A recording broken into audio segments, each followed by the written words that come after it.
This historic train station in Bethlehem was built with sandstone. Some of the buildings have now become a makeshift home for the homeless. Destroyed electrical cables dangle over lines. Like many train stations in the country, it has become an eyesore.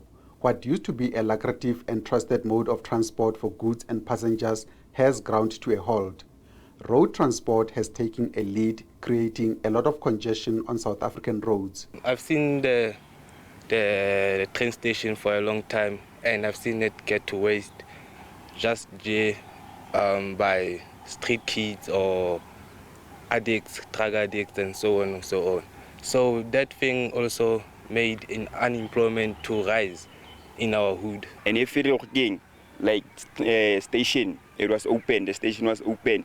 It would have made it easier for us or travel go Joburg, for instance. For travel to Joburg, we have to take taxis, and taxis are expensive. We used to have more tourists come here taking pics because this train was beautiful. It has where we go under, because the train passed on top. There's an under bridge. So now it's no longer working. The bridge is full of water. The South African Transport and Allied Workers Union says it's frustrating that infrastructure has been left to ruin and decay. This infrastructure, the master of that infrastructure is Transnet. Then immediately Transnet can get that tender, and we are capable in Transnet to can restructure that infrastructure. The Provincial Department of Roads and Transport, working with the National Department, says plans are in place to start the Tabanchu, Botshabelo and Bloemfontein corridor. We are starting now. They are starting. There are 10 areas that they've identified, and then this Tabanchu road is this Tabanchu corridor is one of those 10 areas. But in the Free State is the Tabanchu, Botshabelo, Bloemfontein corridor.